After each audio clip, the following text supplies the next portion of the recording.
In front of me is VIVO iQOO Z10, and today I would like to show you how you can turn on or off app notifications.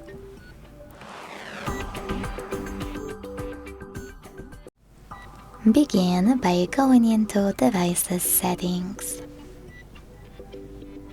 Now scroll down to select Notifications and Status Bar and tap on Newest next to App Notification Management. Then click on one of those options to sort your apps: Newest, Most Frequent, All Apps, or Off. I want to see mine with most frequent notifications, so I need to click here.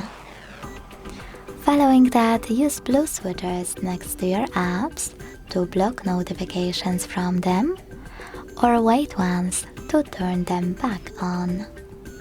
You can also click on any app on the left and manage all notifications over here.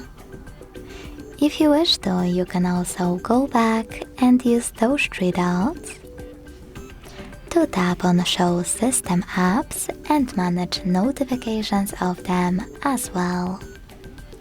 Thanks so much for watching. If you enjoyed this video, leave a like, comment and subscribe. Bye!